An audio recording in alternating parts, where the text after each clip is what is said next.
Greetings everyone. I am Brahma Prakash Gaur from Mumbai, India. And I am going to speak to you about a very important issue in our lives, that is unresolved relationships. Unresolved relationships are usually carried forward, a residue from past lives. These contain the seeds for learnings we have failed to imbibe. The residual karma in these relationships sprouts in this life, posing significant challenges. Due to ignorance, the natural impulse one has is to avoid the challenge. We make no attempt to go to the roots, diagnose the unresolved issues, and heal them. The mind is powered by our ego, and it has another trick up its sleeve. The mind puts its emphasis on the business outside, in the outer world.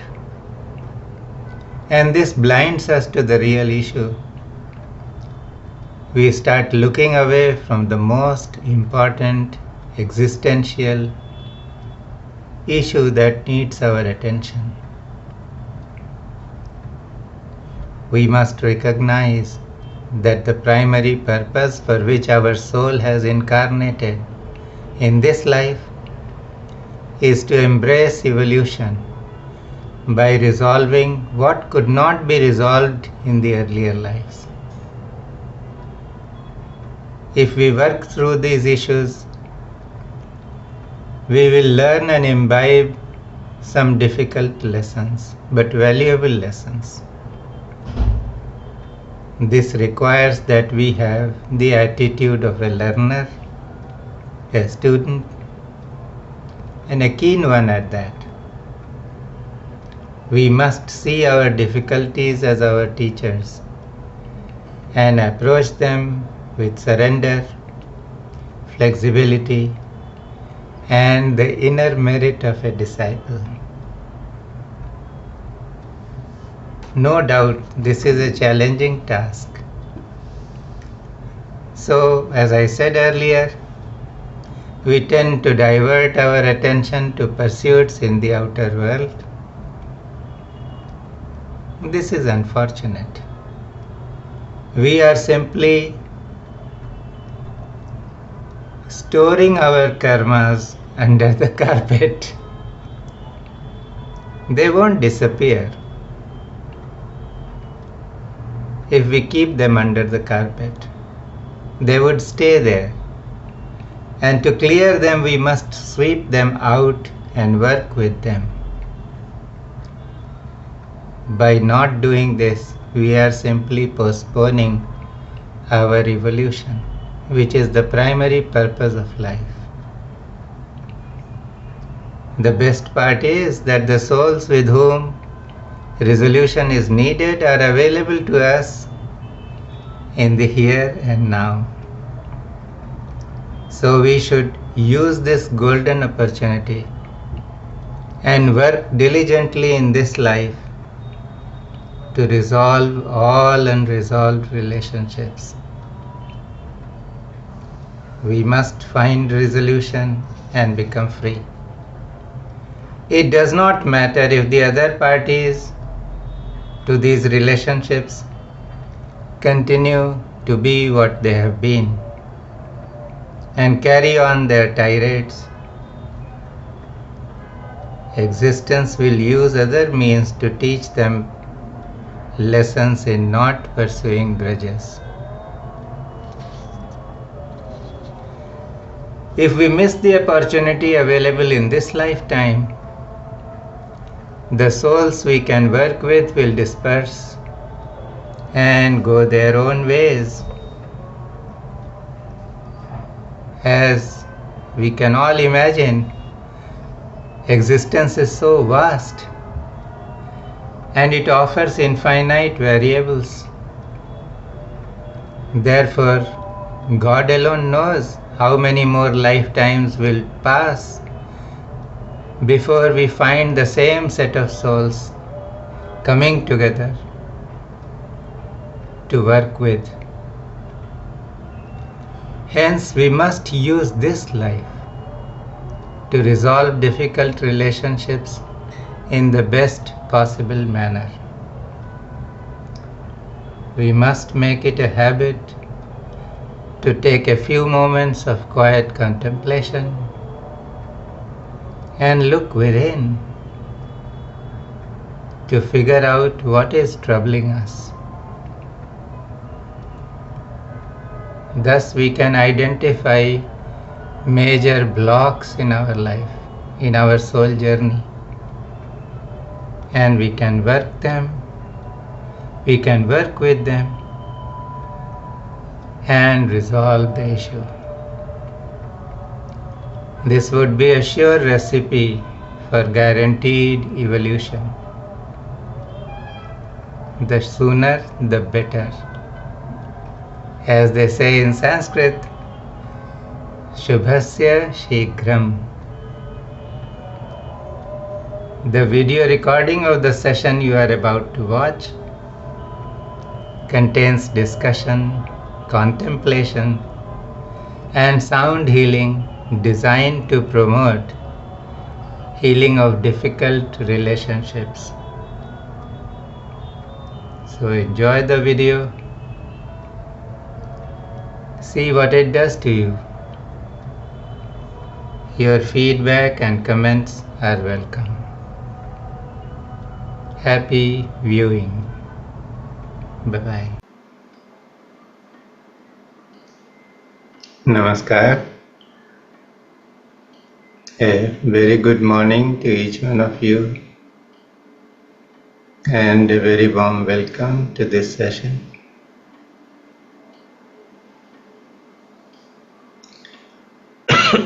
Before we go into Kriya, I just wanted to share something very interesting that came up because of a question that was put up to me by a very dear friend.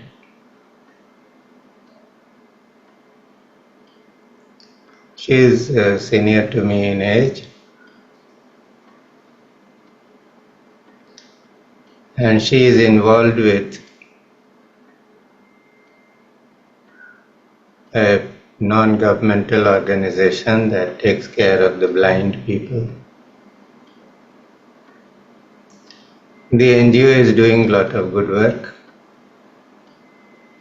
and she started this NGO after she retired from service. She was a colleague of mine, and it is doing quite well. But she has this dilemma. She shared that there are certain toxic relationships,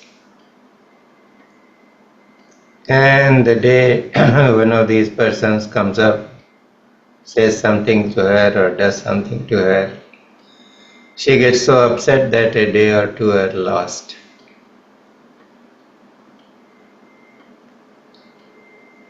And she is not able to devote herself to this work of the NGO that she feels is her life mission, to serve the blind.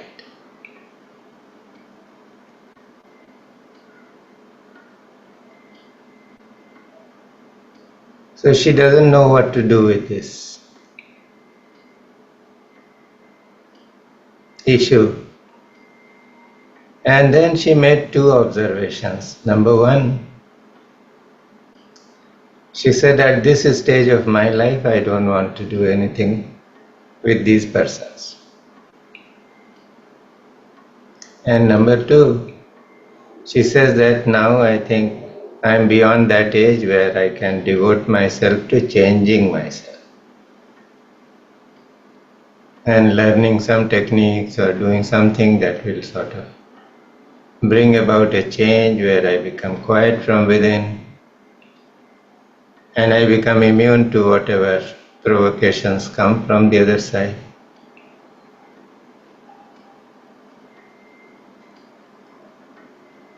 And because she wanted an answer, I took almost a day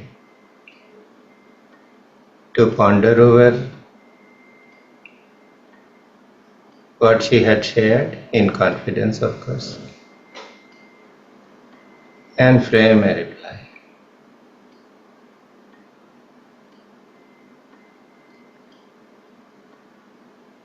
And this thought occurred to me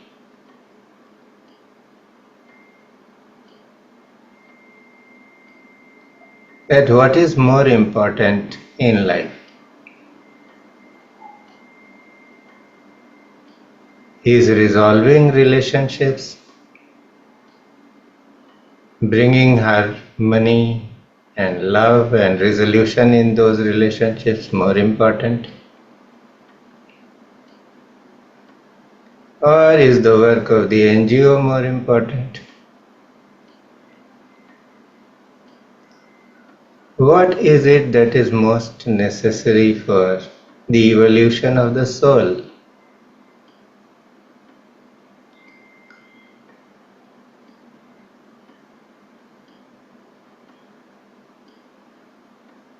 And then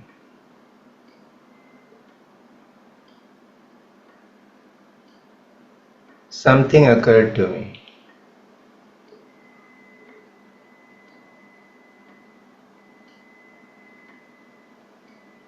Every soul is journeying through various lifetimes, through different bodies.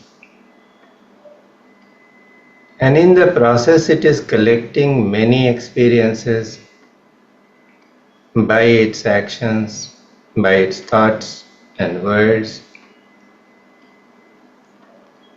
And these experiences are stored in the causal body. And because of these experiences, we sort of attract certain souls in our life. So those souls with whom we have had a very harmonious relationship in past lives, when we meet them again in this life, they become source of great joy, satisfaction. And the same thing happens with situations. Those situations where we have learned and we have harmonized ourselves with them, when those situations, when they occur in this life, it becomes very easy to negotiate them.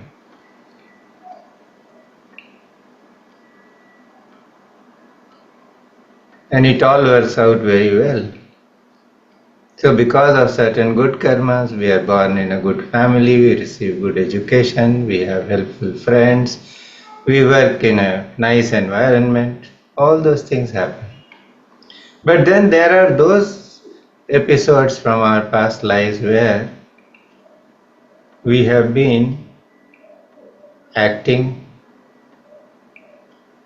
in unawareness, reacting to people, working with sense of dissatisfaction, revenge, grudge.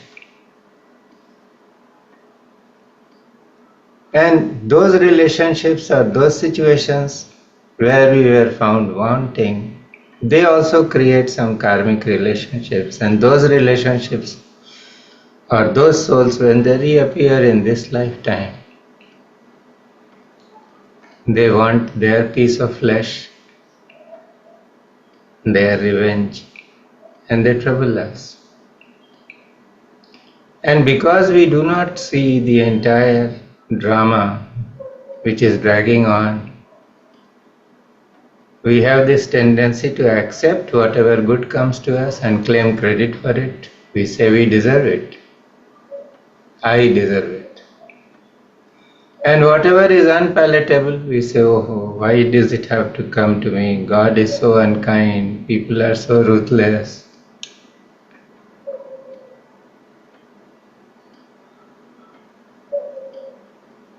In the process of evolution, every soul has to learn the art of resolution.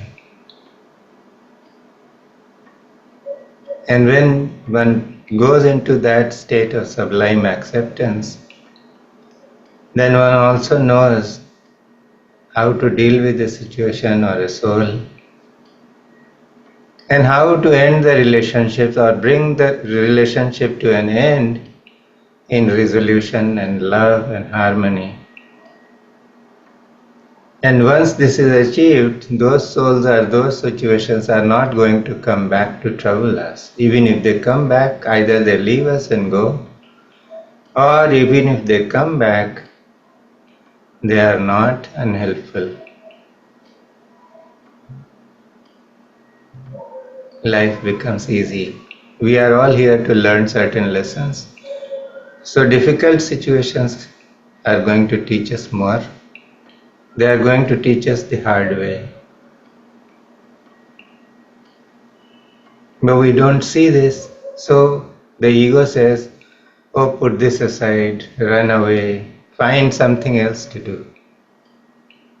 So quite often in the business of life, we are actually running away from these real issues of existence. And the work that we do, it becomes an excuse to put things under the carpet and not look at them, because looking at them is painful.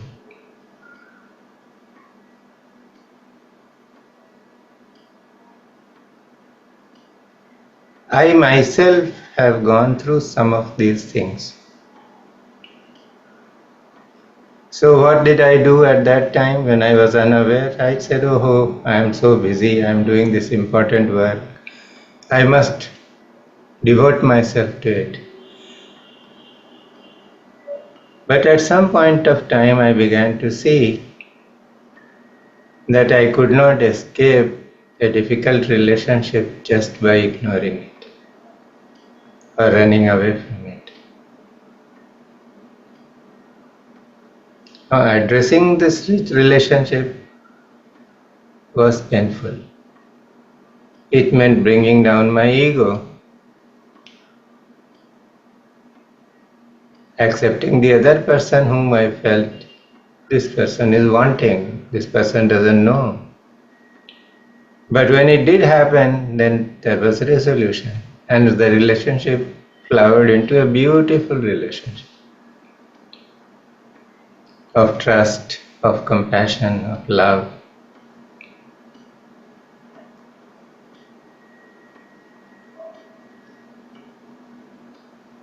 So this is for, I think, each one of us to contemplate.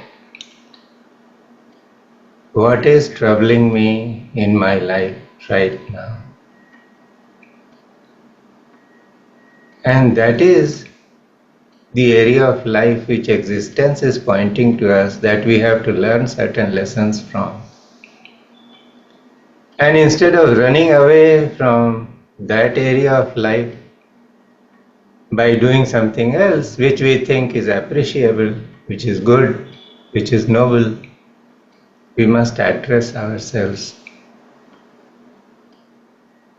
to those situations and those persons. If we don't do this, this life will become a waste. We may attain certain things on the outside, but inside it will be a life of discontent, of the thought that it has gone waste. And we do meet so many people in the outer world that they are so wonderful. They have had such great achievements in the outer world. But the moment you enter their personal space, you find a very troubled person.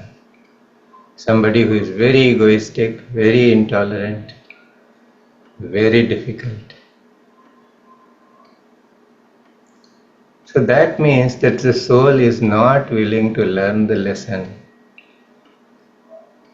from the difficulties that are propping up deliberately in his or her life, because it is so easy to run away from a difficult situation.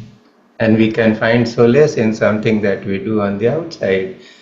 And I feel that my friend who is running a non-government organization is doing the same thing. And I just thought about it, and something else occurred to me. That if we run away from a difficult relationship or a difficult situation in this lifetime,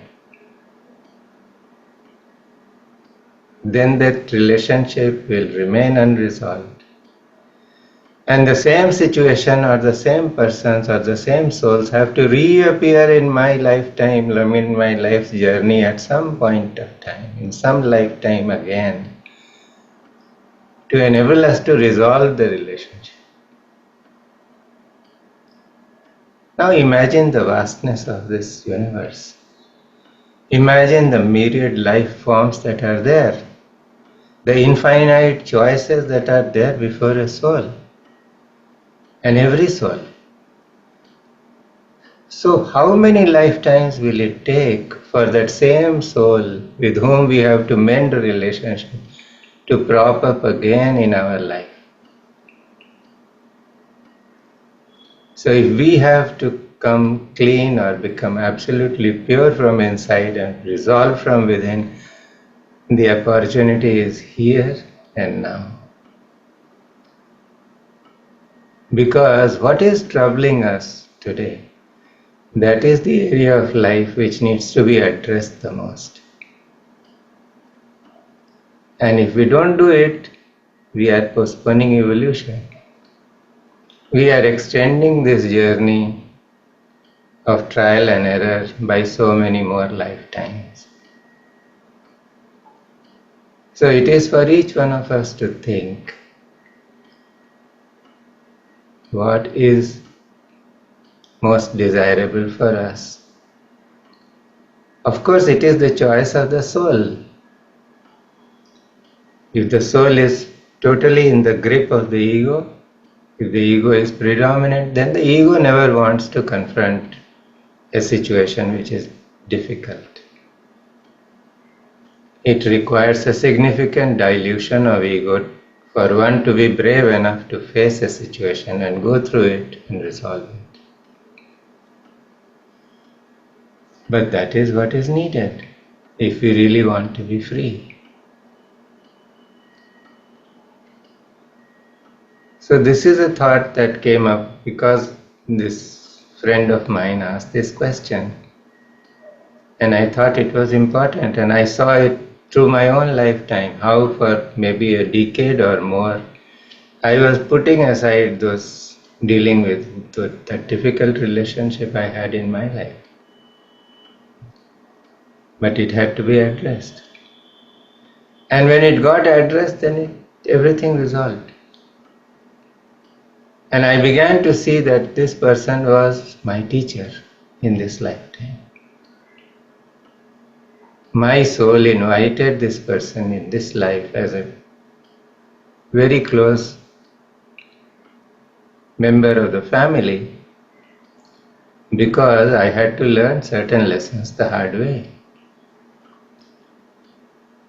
And I'm glad I learned some of those lessons. I'm still learning.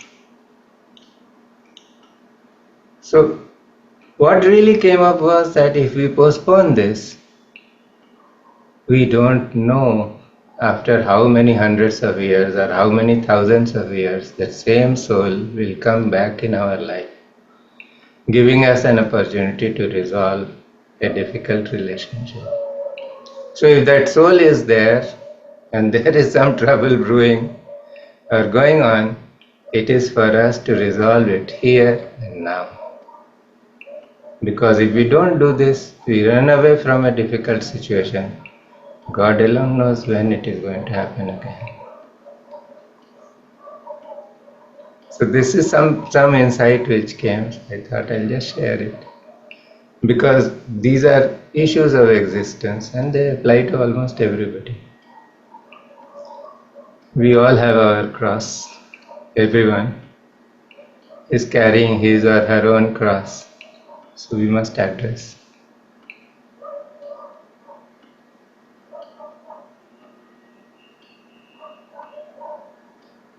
So just take a few moments, go within,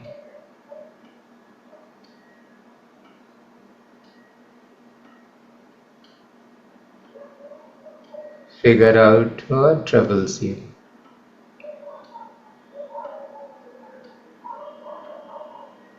Especially any relationship, particularly with a person or some situation.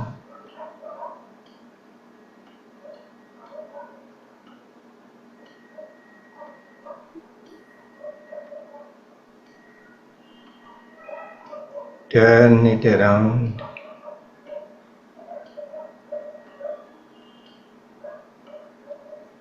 Not as an adversary, but as a student who is willing to learn.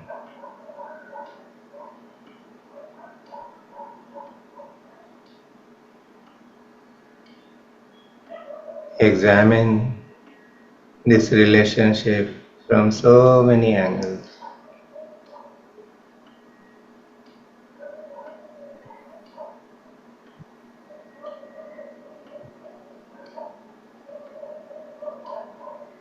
Trying to figure out what is it that this situation or this person is teaching me.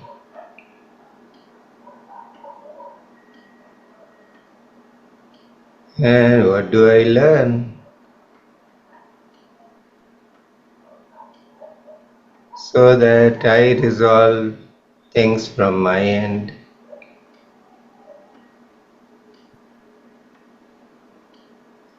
Irrespective of the fact whether the other person or the situation changes or not.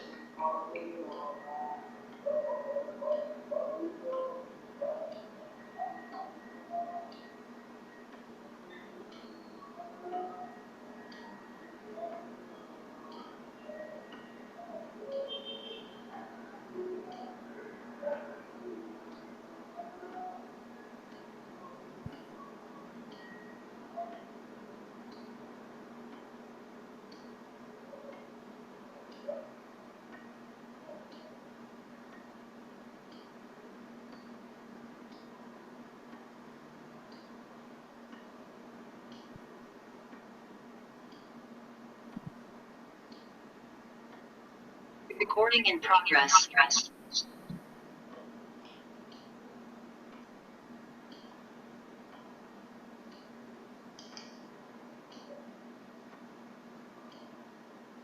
Make a mental note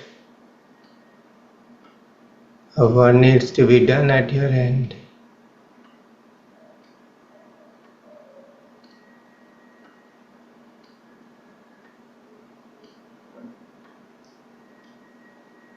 And when you are ready,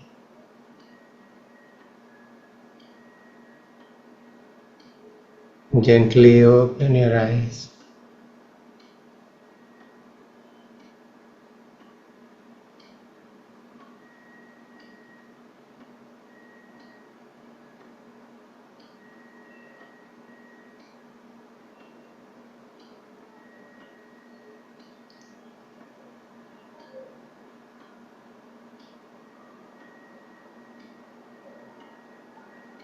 Since these things would be very personal, you can keep everything to yourself.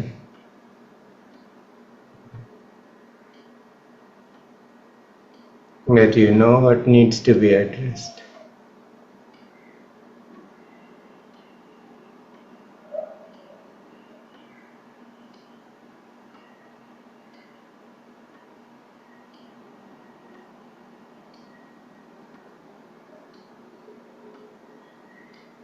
Let us get into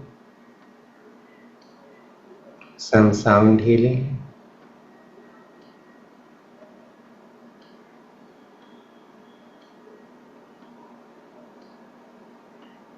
Close your eyes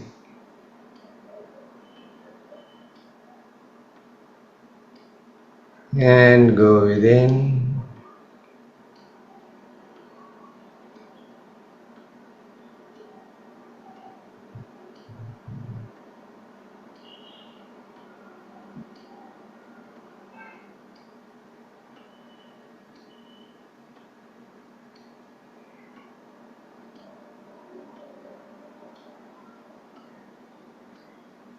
Use the ladder of the breath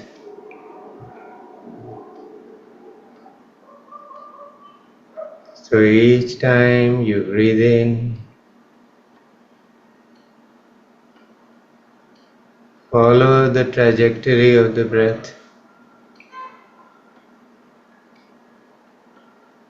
to enter the cave of the heart where the breath dissolves.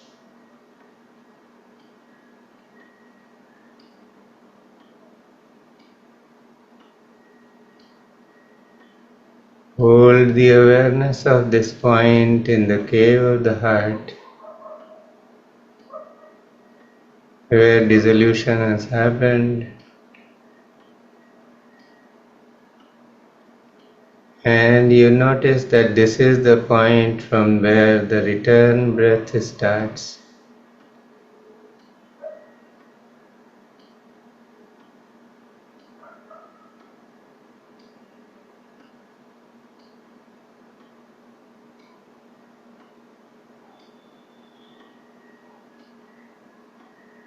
Be fully aware of the breath.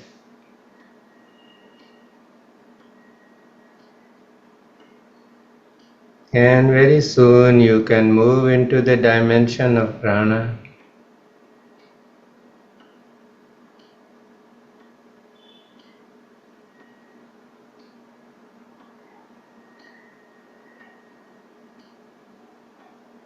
So with each in-breath and out-breath,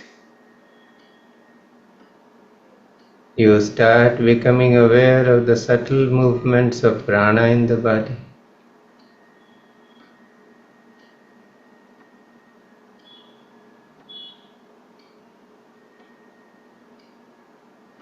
In the yogic parlance, the breathing in is called pran,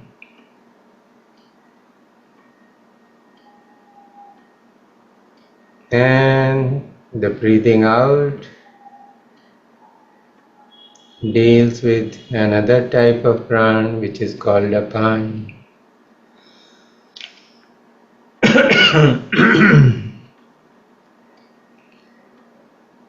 So what the yogis do is that they offer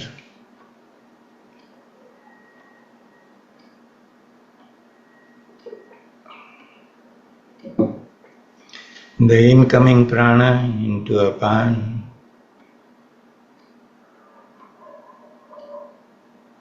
This happens within the cave of the heart, where the incoming breath dissolves.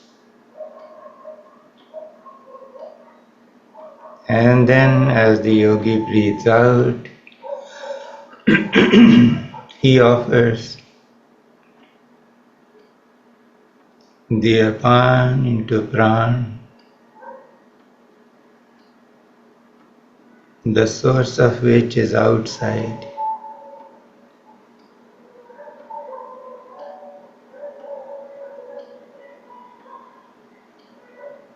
So as you follow the breath,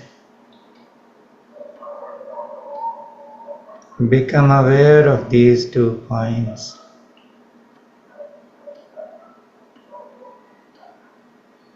One where the offering of prana is given to apan,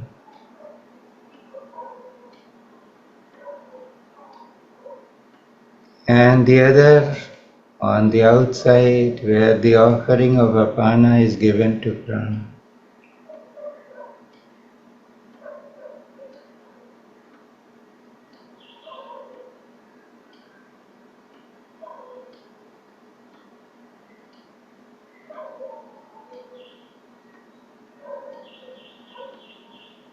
As you search for these 2 junction points,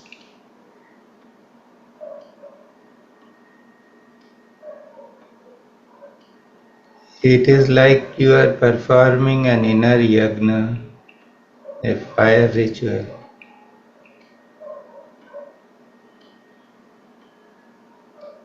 Allowing each breath as it comes in and goes out to become an offering.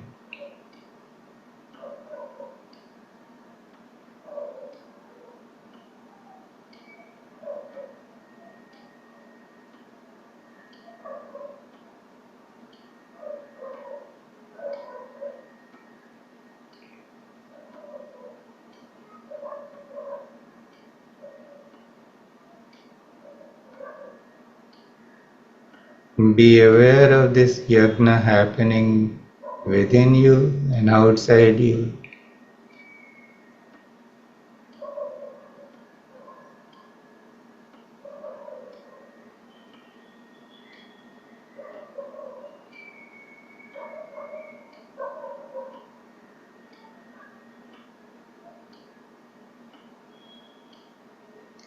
The breath may become so subtle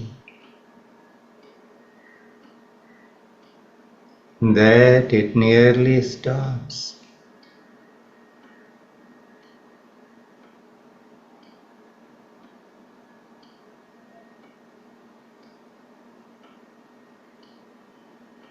But the slower and the subtler the breath is, the more powerful it becomes.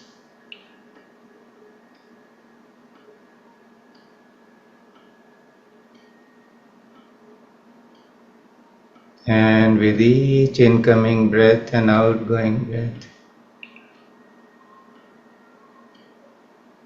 you are becoming more and more aware of prana.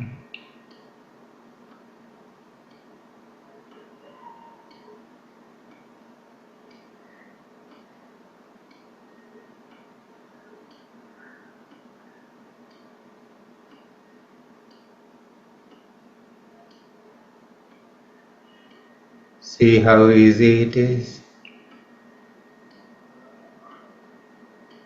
Just a little refinement of awareness.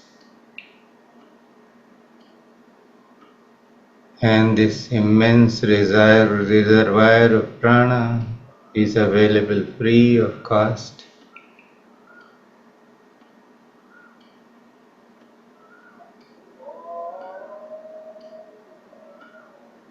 To give you the energy and the ability to transform.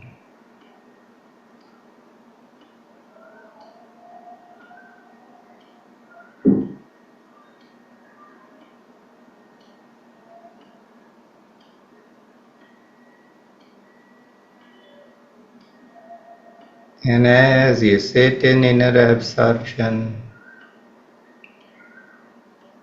watching the play of prana, watching the merging of prana into apana and apana into prana,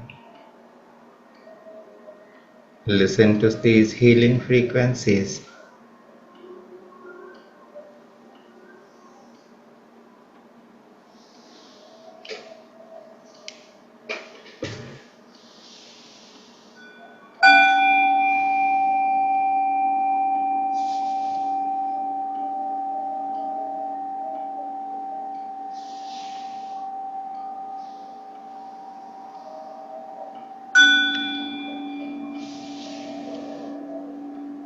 Focus on the apana as you breathe out.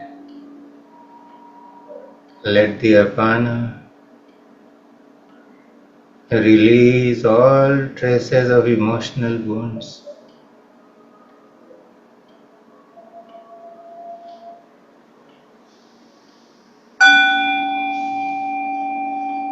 all challenges in difficult relationships.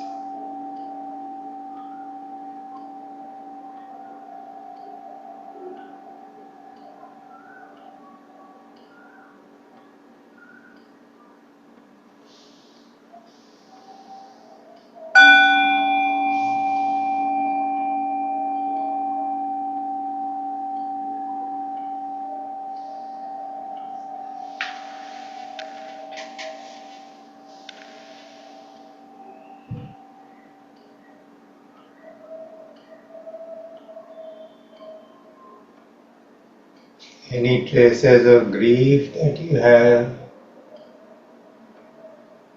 let that go out with apana, so that the prana which is pouring in converts grief into joy.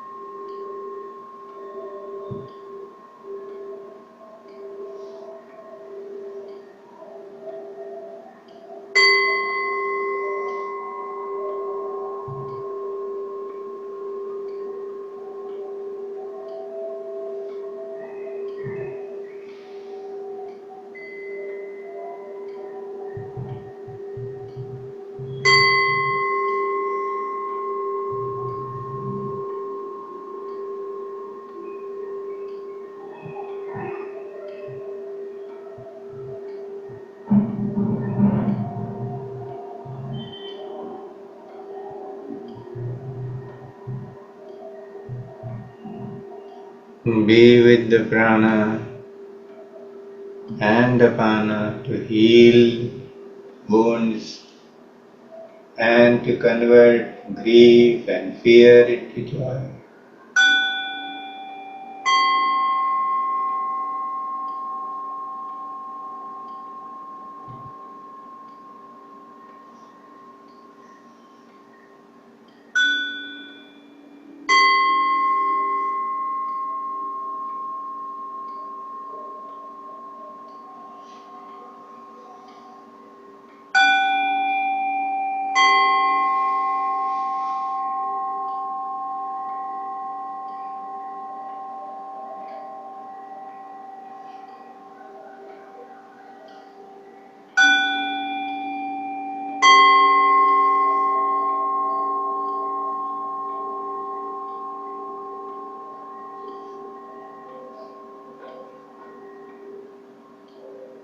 Quite often we experience that even when we wish to change, the transformation does not happen, or it does not happen easily, because the hold of the ego and the mind and the repetitive patterns of thought and behavior that we have brought forward to this life, they are very strong. So listen to this frequency that helps you facilitate desirable change.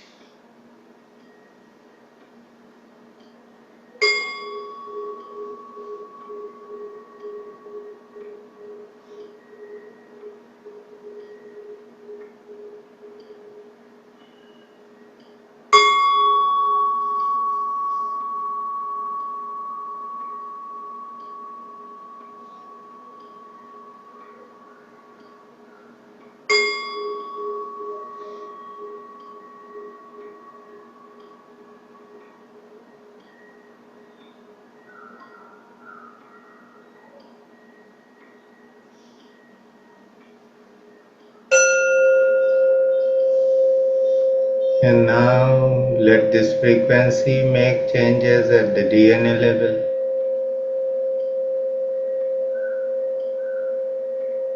so that rigidity brought forward through many lifetimes melts away.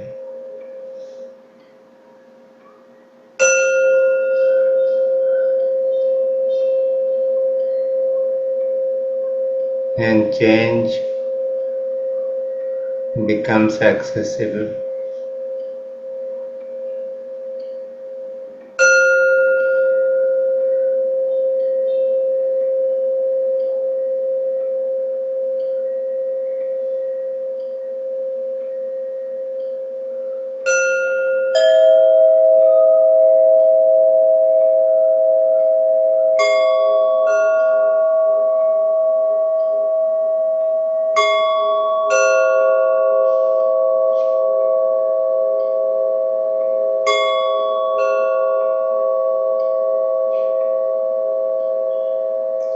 Look within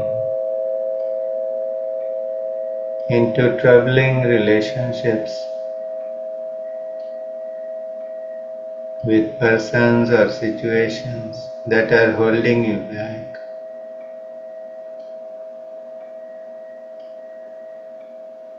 It is time to resolve them by understanding and transformation, not by conflict or aggression. And even if there comes a point where aggression is needed, it should not be used because a person is angry, but because a person is more aware and knows that anger or aggression is the need of the hour. So listen to this frequency that helps resolve relationships. We can resolve a relationship only when we connect to the person or the situation. There is no running away if we want to embrace evolution.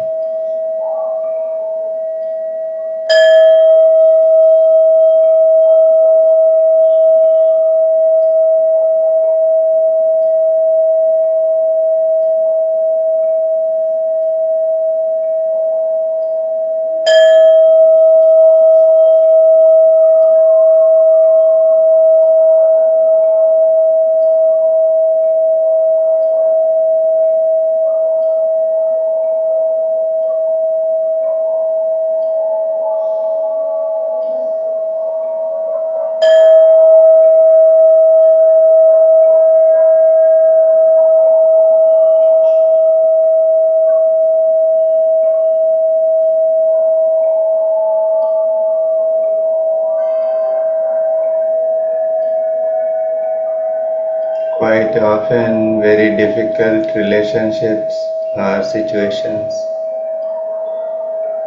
need out of the box solutions.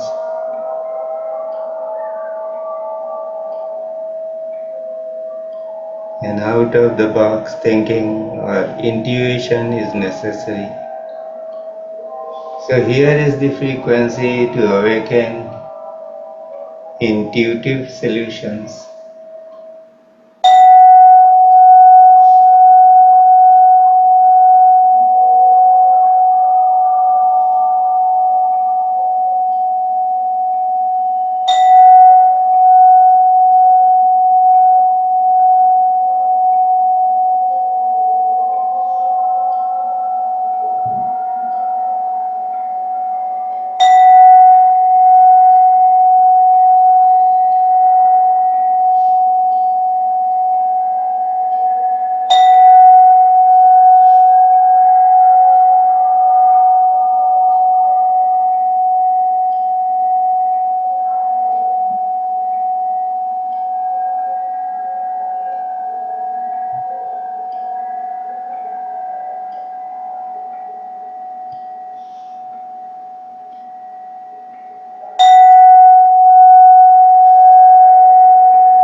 When intuition is awakened and solutions are found,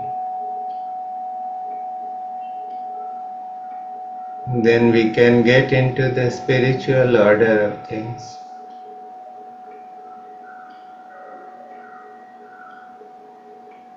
The duality begins to disappear.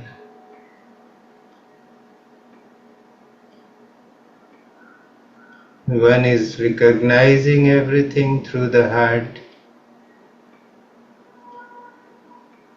and acting through the heart. So listen to this frequency of return to spiritual order.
When we have deep connections with the spiritual order, it becomes possible to connect to the higher realm of light and spirit.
And when there is a deepening connection with light and spirit, then self-mastery can be attained.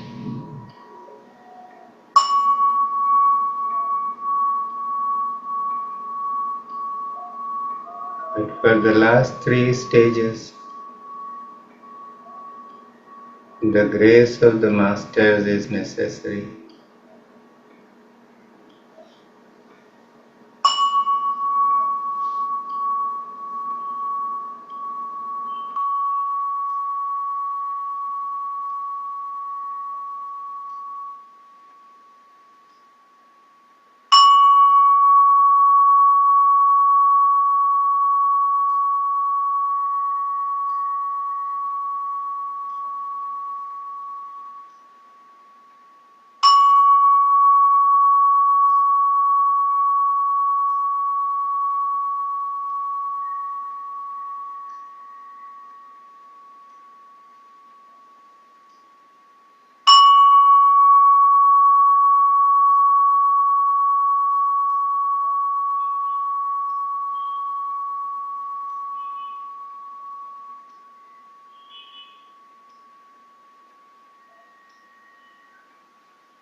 As you sit quietly,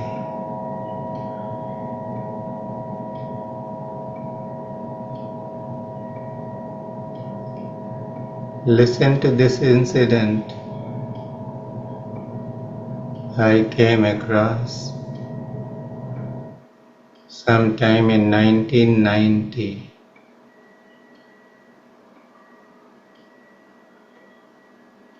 at my Guru's ashram.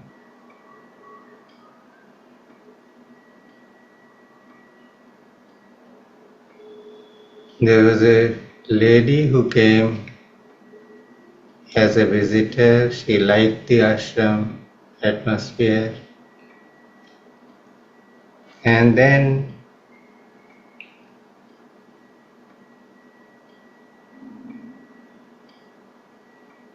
She took leave for a week to come to the ashram and stay there.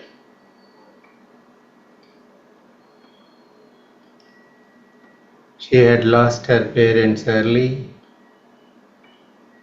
was the eldest in the family. Therefore, she took the responsibility for all the family members at an early age. And when all responsibilities had been discharged, all younger brothers and sisters were settled and married. Only then she had decided to marry. And at that age, she could marry a widower who had two grown-up children.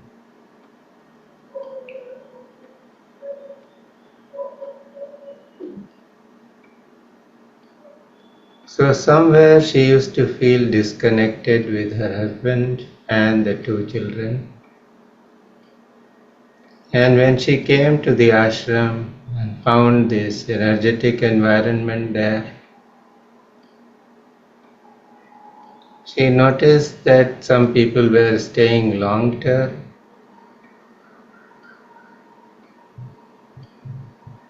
and she found that she was at a stage in her life where she could take voluntary retirement from her job, and she would be entitled to a pension that would be good enough to support her if she stayed in the ashram. And she was just mulling over this thought that I must give up my job, take retirement, and then what do I have to do with this husband and these two children? I can come and stay in the ashram and be happy forever. But the day this thought became very strong in her,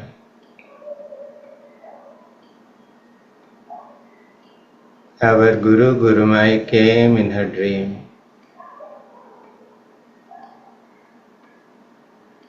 and she showed to her how she was under great debt from these three souls, the husband and the two children.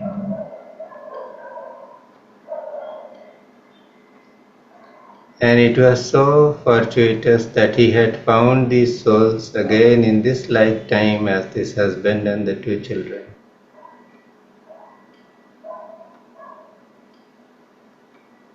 And the debt she owed to them had to be discharged by serving them to the best of her ability.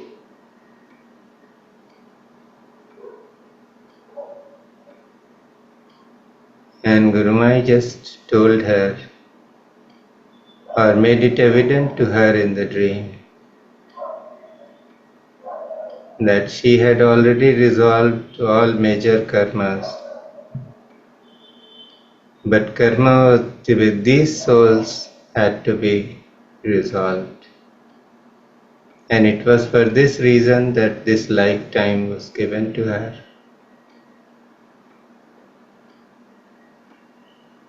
And she understood it,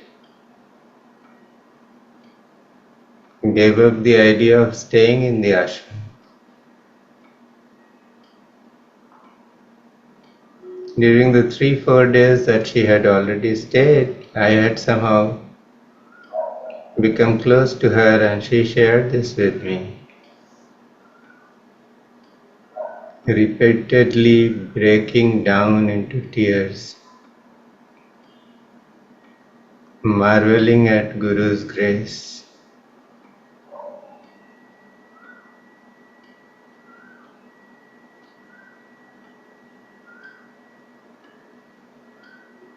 And just now this incident cropped up in my memory.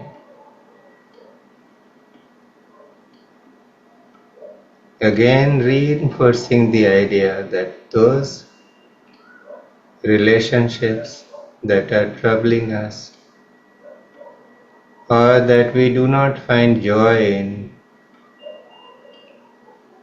They are pointing to the areas where we owe certain debts and we need to work upon them if we want freedom or mukti.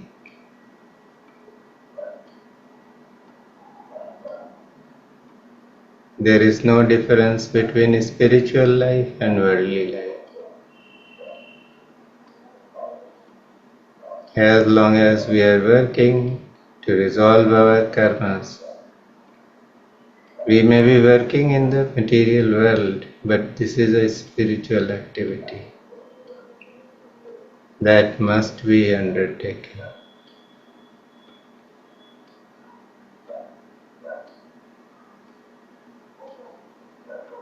Let this story or this incident remain with you.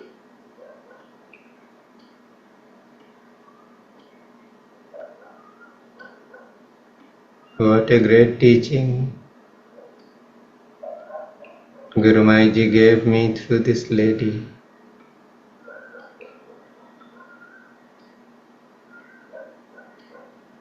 Yet, being caught in my ego, I realize the profoundness of it only much later when I started working upon my troubled relationships.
Very gently bring yourself out of meditation. You may want to rub your palms against one another. Cover your eyes. Feel the exchange of energy which is happening through the palms.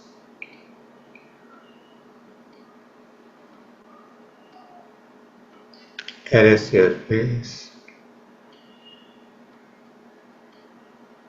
Very, very gently.